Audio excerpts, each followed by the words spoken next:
Hi folks, in today's video I am going to be showing you KEEN's new Targhee IV. Let's get stuck right in. So first things first, what I'll do is I'll give you a quick tour of the boot and just show you some of the features as we go. So first things first, if you look at the sole, if you're familiar with KEEN boots, you'll probably recognise this tread pattern here. They've used this across different Targhee boots in the past. So you've got 4.5mm deep lugs in this multi-directional pattern, and I have found these to be grippy in every situation that I've thrown at them so far. I was a little bit concerned about the grip because in previous models I just found in the sort of gravelly sort of terrain they didn't quite grip enough for me, but KEEN have changed up the material that is twice as durable and twice as grippy than the previous rubber soles, so I'm looking forward to seeing how these perform as the weeks and months go on. The material used for the Targhee boot is a nubuck leather with a mesh breathable liner.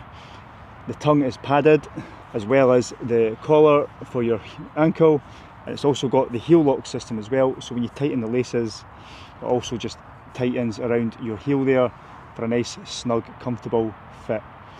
The toe box itself is a nice wide one, so if you've got wide feet or bunions then these will suit. Traditionally KEEN would use glue to hold a boot together during the manufacturing process. However, they've changed this up. They've done away with all glues and adhesives, and instead you use what they call the KEEN Fusion, and the boot is bonded together, and this essentially means that they have guaranteed that the sole will not split from the boot, aka delamination, so that should never happen, and if it does they're guaranteed against that. For me that's not a big deal because usually I wear out the soles first anyway because I walk in my forefoot, so I tend to find this wears out pretty quickly, so I'm more interested to see how the soles perform and hopefully that doesn't wear down nearly as quick as previous generations. With previous KEEN boots I've noticed that they've been comfy straight out of the box, they're like slippers. These on the other hand, my feet were pretty sore on the first day of hiking with these, and then the second and the third hike they did loosen off and start to be a lot more comfortable. So just bear in mind as well, I think these need a little bit of break-in period, not long, a couple of hikes and they should start feeling much more comfortable for you, so bear that in mind as well. The KEEN Targhee IV boots are retailed at £150, however I'm sure if you shop around you will get these for a little bit cheaper.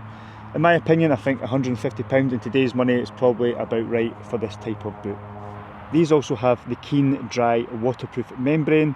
In real life tests I have found these to be more than adequate in most situations. As long as you're on good paths, you're not trudging through water all day.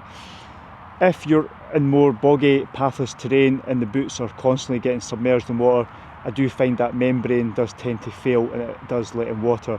But in most situations, as long as you're not wading through deep water all the time, they will keep your feet dry. With all the extra durability, there is unfortunately a trade-off, and that is the weight of these boots. So these are a size 8 and they came in at just under 600 grams on my scales, so that's nearly 150 grams heavier than the previous KEEN boots that I tested. So yeah, they are heavy. But that said, although that they're heavy, you can see there's plenty of flex in them, so they do move. When trying on these KEEN boots, and any other footwear for that matter, it's a good practice to take the insole out, put your foot barefoot over the insole and make sure that your toes do not overlap, because if they do overlap the insole, that essentially means that the shoe or the boot is going to crush your toes, and that's going to be uncomfortable, could cause problems like bunions later down the line as well. So make sure these are a good fit before committing. Happily these do have a wide toe box, so if you prefer that, these could be well worth trying. To wrap up this video, the last 50 miles I've been pretty much happy with these boots. Other than that initial break-in period, my feet were just a little bit sore. Now these boots have broke in, I find them really comfortable. So far so good. If you've got any questions, please let me know in the comment section below. Otherwise, I'll catch you guys in the next one. Cheers.